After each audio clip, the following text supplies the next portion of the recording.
আসসালামু আলাইকুম guys, welcome to my YouTube channel. নতুন একটা ভিডিওতে, নতুনভাবে, নতুন সাজে, নতুন রঙে, নতুন দিনে আপনাদের সবাইকে স্বাগতম। আর আজকের একটু নতুন রং দেখতেছেন আপনারা সবাই। আকাশের রংটা মাশাআল্লাহ খুবই ভালো। আমার মনে হচ্ছে যে আমি ফিল্টার দিয়ে রাখছি, এমন একটা বিষয়। যাই হোক, আজকের দিনটা যেহেতু শুক্রবার, আলহামদুলিল্লাহ গরিবের ঈদের দিন। আর এই দিনের অনেক ফজিলত, অনেক কিছু রয়েছে। যাই হোক, ওইটা ইনশাল্লাহ ভিডিওটা রানিং করতে করতে আপনাদের সবার সাথে শেয়ার করব। আর যেহেতু আজকের শুক্রবার, আজকের ঘরে মেহমানও আসছে, বহুত কাজ টুকটাক, এর মধ্যেও আমার ভিডিওটা তো কন্টিনিউ করতে হবে, যেহেতু আপনাদের সবাইকে আমার ডেইলি যেই লাইফ, ডেইলি সব কিছু শেয়ার করার দরকার বা শেয়ার করব, আমি করি। সেহেতু এটা আমার দায়িত্ব, এটা আমার জব, এটা আমার কর্তব্য। তাই আপনাদের সাথে আসা, আপনাদের কাছে আসা। যাই হোক, বেশি কথা বলবো না, বেশি কথা বলে বোরিং করব না। তো বেশি কথা না বাড়িয়ে ভিডিওটা শুরু করা যাক।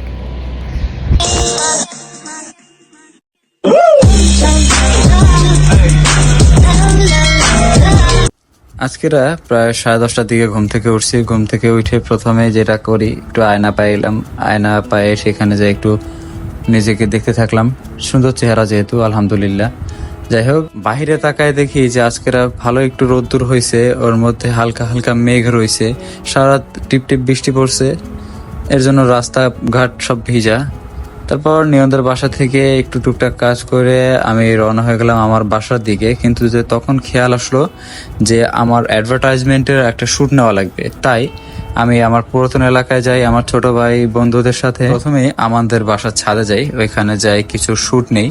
ওদের ছাদটা মাশাল্লাহ খুবই ভালো, আমাদের ছাদের মতনই, অনেক ভালোই লাগে, ভালো বাতাস রয়েছে। এখানে কিছুক্ষণ শ্যুট নেওয়ার পর ওদের বাসায় কিছুক্ষণ শ্যুট নেই। শ্যুট নিয়ে তারপরে আমার বাসার উদ্দেশ্যে আমি রওনা হয়ে যাই।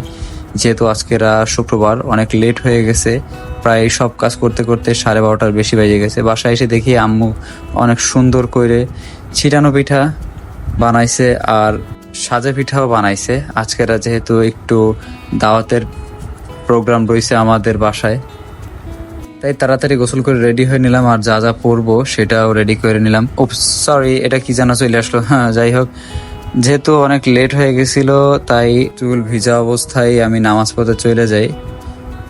আর যাই, আলহামদুলিল্লাহ কপালটা ভালো যে আজকের খুতবাটাও পাই। জুমার নামাজ যেহেতু খুতবার জন্য স্পেশাল, সেহেতু আমি একটু খুশি হয়ে যাই। নামাজের পর আমার বন্ধু লিমন আমাকে, আমার বন্ধু নিয়নকে একটা ক্লেমন খাওয়ায়। সেটা খাইতে খাইতে আকাশ দেখতে থাকলাম যে মেঘাচ্ছন্ন হয়ে গেছে। যাই হোক, আসরের নামাজ পড়ে কিছুক্ষণ মাঠে ঘোরাফেরা করলাম, দেখলাম যে অনেক মানুষ তাস খেলতেছে, সাথে সাথে এরা জুয়াও খেলে। কিন্তু মন চায় যে এদের মারি, কিছু মারতে পারলাম না। সন্ধ্যার দিকে এক কাস্টমার আসে, কাস্টমারের একটু কাজ করি। আর অনেকদিন পর সামনাসামনি স্বর্ণের কাজ দেখে আমার নিজের একটু ভালো লাগতেছিল। আসসালামু আলাইকুম গাইজ, ওয়েলকাম অ্যাগেন। সরি আপনাদেরকে সন্ধ্যার পরে কোনো আপডেট দিতে পারি নাই, বিকজ সন্ধ্যার পরে এত এত পরিমাণ বিজি হয়ে গেছি, মানে বলার বাইরে। এর জন্য আমি যে ফোনটা বের করে যে শুট করব সেটারও কোনো স্কোপ ছিল না। যাই হোক, কিছু কথা অপূর্ণ ছিল, তার জন্য আমার এখন এই কথাগুলো বলা।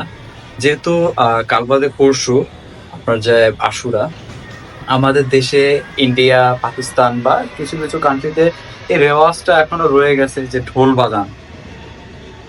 মানে এরকমও মানে বলা আছে, যারা মুহাদ্দিসগণ, যারা হাদিস বিষয়ে বর্ণনা করেন, তারাও এরকমও বলছেন যে এক বাড়িতে নাকি 80টা শয়তানের জন্ম হয়, এরকম। আর একটা তালে কতগুলা বাড়ি হয় সেটা আনকাউন্টেবল। এটা আপনারা সবাই বুঝেন, জানেন। যাই হোক, এটা একটা মেইন বিষয়। আরেকটা বিষয় হচ্ছে যে কিছু আমলের বিষয়। যেমন নবীজি সবসময় কিন্তু এই আশুরার দিন আর তার আগের দিন দুইটা রোজা রাখতেন। আগের সময় নবীজির আমলে রোজা রাখার আগেও এই আপনার যে একটা রেওয়াজ ছিল, বা এটাও সে সময় ফরজ ছিল, যে আশুরার সময় বা তার আগে একবার রোজা রাখা। কিন্তু যেহেতু তারা ইহুদি, তারা আল্লাহ তাআলার প্রতি ইমান, নবীজির প্রতি ইমান আনে নাই, সেহেতু তাদের এইটা নবীজি মানতে মানা করছেন। সাথে একটা রোজা এক্সট্রা রাখতে বলছেন, যাতে করে আমরা আল্লাহ তাআলার কাছে আরো প্রিয় বান্দা হয়ে উঠতে পারি। সো এটা কেমন হয় যে ঢোল না বাজায় আমরা 2টা রোজা রাখি, আরো সেই দিনে একটু ভালো মন্দ খাওয়া দাওয়া করি, নট হালুয়া বা এই টাইপের। সেই দিনেও কিছু ভালো মন্দ যে আল্লাহ তাআলার সন্তুষ্টির জন্য, যে আমরা যেমন দীর্ঘ 1 মাস রোজা রাখি, রোজা রাখার পর আমরা ঈদের দিন অনেক ভালো মন্দ খাবার দাবার করি, সেরকম 2টা রোজা রাইখে সেই দিনটাকে আমরা ঈদ হিসেবে পালন করলেও জিনিসটা কিন্তু খারাপ দেখায় না। অনেকে বলে বেদাত বেদাত আছে যে আশুরার দিন আহ, হালুয়া রুটি বানাইতে হয়। এটা বেশিরভাগ বলবো না, নাম বলবো না, কিছু জাতি রয়েছে তারা এই রিচুয়ালসটা বেশিরভাগ পালন করে। যাই হোক, হোপ ইউ উইল আন্ডারস্ট্যান্ড যে আমি আসলে কি চাচ্ছি বা কি বলতে চাচ্ছি। আর আল্লাহর রহমতে আল্লাহ তাআলা যেন আমাকে দিনের প্রচার প্রসারে আরো অগ্রসরী করে দেয়, আপনাদেরকে আরো এইসব বিষয়ে আমল কালামের বিষয়ে আপনাদেরকে অবগত করার জন্য যেন আল্লাহ তাআলা তৌফিক দেয়। এই বলেই আমার আজকের ভিডিওটা শেষ করছি। ভিডিওটা শেষ পর্যন্ত দেখার জন্য সবাইকে ধন্যবাদ। আসসালামু আলাইকুম। নতুন একটা ভিডিওতে আবার দেখা হবে।